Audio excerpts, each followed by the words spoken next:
사람은 생활에 필요한 칼로리를 얻기 위해 하루 3번의 식사를 하고, 섭취한 음식은 위와 대장 등의 소화기관을 거치면서 소화가 이루어집니다. 소화 과정에서 체내에 필요한 영양소는 흡수하고, 필요 없는 노폐물과 물질들은 소변이나 대변을 통해 몸 밖으로 배출하게 되는데요.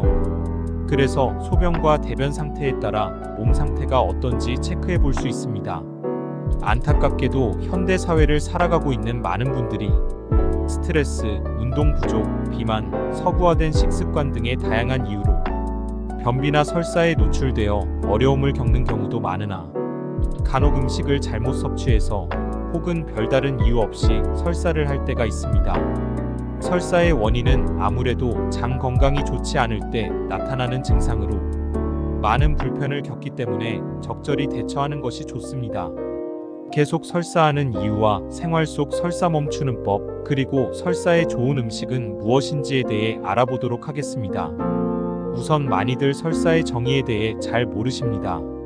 설사는 변이 딱딱하지 않고 무르고 물기가 많은 상태로 배설이 되는 것으로 다양한 소화기 질환과 동반될 수 있으며 각종 이유로 급성과 만성으로 나타날 수 있습니다.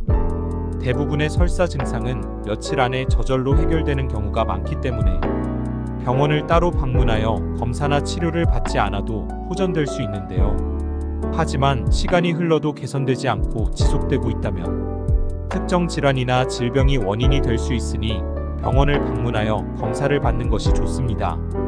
그렇다면 설사의 원인은 무엇일까요? 우리의 장은 수분을 흡수하고 분비하는 기능을 통해 수분과 전해질의 양을 조절할 수 있습니다. 이때 장에 해로운 영향을 주는 세균과 바이러스 같은 물질이 들어오게 되면 우리 몸은 장에 들어온 바이러스를 몸 밖으로 배출하기 위해 설사를 일으키는데, 이런 경우는 인체의 방어작용으로도 설사가 발생할 수 있습니다. 시간이 흘러도 증상이 나아지지 않고 음식을 먹을 때마다 계속 설사와 같은 불편감이 나타난다면 우선적으로 식중독 혹은 장염을 의심해 볼 필요가 있습니다. 식중독이나 장염은 상한 물이나 음식을 먹고 세균과 바이러스가 장으로 들어와 발생하는 질환으로 살면서 누구나 쉽게 겪을 수 있습니다. 설사와 함께 발열, 컨디션 저하, 복통 등이 동반된다면 방치하지 마시고 식중독과 장염을 의심하고 병원을 방문하여 검사를 받고 적절한 치료를 받는 것이 도움이 될 수 있습니다. 하지만 몸이 그렇게 아프지는 않은데 잠깐 설사가 발생된다면 난감할 수 있죠. 특히 회사에 출근을 해야 하거나 중요한 약속, 시험 혹은 발표가 겹친다면 더 당황스럽기 마련입니다. 따라서 설사가 발생한 원인에 따른 적절한 처방으로 약을 복용하여 장내 환경을 개선하고 멈추도록 해야 합니다. 보통 진통제와 지사제 복용하여 설사를 멈추게 하고 복통을 줄일 수 있는데, 지사제는 장의 운동 능력을 감소시켜 배설량을 줄여 설사 멈추는 법으로 계속 설사할 때 일시적으로 설사를 할 때 도움을 받을 수 있습니다. 하지만 이런 약물 복용을 무턱대고 한다면 오히려 예상치 못한 부작용이 나타날 수 있으니 약사 혹은 의사에게 진료를 받고 충분한 상의를 거친 뒤 필요한 만큼 적절히 사용하시는 것이 좋겠습니다. 또한 계속 설사할 때에는 기존에 먹던 음식을 먹지 말고 설사를 멈추는 데 도움이 될 수 있는 음식들을 꾸준히 챙겨 섭취해주면 긍정적으로 작용할 수 있기 때문에 설사에 좋은 음식으로 장의 부담을 최소한으로 줄이고 소화가 잘 되는 식품들로 챙기는 것을 권장합니다. 계속 설사할 때에는 장내 자극을 줄이고 에너지를 효율적으로 보충할 수 있는 음식을 섭취해주는 것이 좋습니다. 대표적으로 흰쌀죽 혹은 호박죽, 바나나가 있습니다.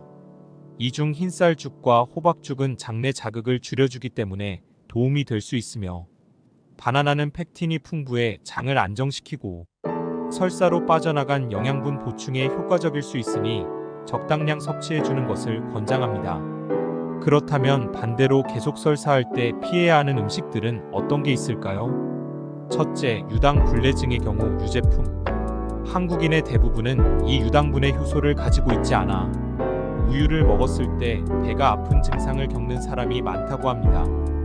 유당은 장내 삼투압을 높이며 미생물에 의해 발효되어 가스를 발생시키고 복통을 유발하기 때문에 평소 장이 예민하다면 각별한 주의가 필요합니다. 따라서 우유를 포함한 치즈, 버터 등 모든 유제품은 장을 자극하는 음식이므로 설사가 심할 경우에는 특히 섭취를 피하는 것이 좋습니다. 두 번째는 포드맵 식품입니다. 이렇게 말하면 잘 모르시는 분들이 대다수일 텐데요. 포드맵은 당알코올, 단당류, 이당류, 올리고당, 발효당을 뜻하며 이러한 당 음식은 장내 흡수력이 떨어져 유제품과 마찬가지로 장에 남아있는 동안 미생물에 분해되면서 지나친 가스가 생성됩니다. 식사 후 더부룩한 느낌이 드는 것이 바로 이 포드맵 음식에서 생성되는 가스로 인한 복부팽만이 생기기 때문인데 평소 식단에서 흔하게 발견되는 식품들이므로 본인의 증상에 따라서 적절하게 조절하는 것이 필요합니다. 세 번째는 고지방 식품입니다. 배달 문화가 발달된 요즘 어쩔 수 없이 귀찮거나 바빠서 배달 음식을 시켜 먹는 사람들이 많으실 텐데요. 고지방 식품은 소화력을 떨어뜨리는 것뿐만 아니라 장 운동에 큰 영향을 줄 수 있습니다. 지속적으로 고지방 음식을 먹게 되면 장 운동이 불규칙해지고 소화가 잘 되지 않아 장 속 음식을 오랫동안 남게 하는 것은 물론 장이 지나치게 자극되어 쉽게 설사가 유발될 수 있습니다. 마지막은 마그네슘이 함유된 건강식품을 과다 섭취한 경우입니다. 최근 마그네슘 과다 복용으로 꼽히는 가장 대표적인 부작용이 설사 반응으로 밝혀지기도 했습니다. 설사는 마그네슘의 섭취량이 많아져 장이 완전히 흡수하지 못할 때 발생하는 삼투압 증가로 인한 증상인데 장내로 들어오는 수분의 양이 많아지면서 미처 흡수되지 못한 마그네슘이 수분과 함께 배출되는 것입니다. 즉 마그네슘이 많은 음식을 과하게 먹거나 영양제를 과하게 복용했을 때에도 설사가 일어날 수 있으니 주의해야 합니다.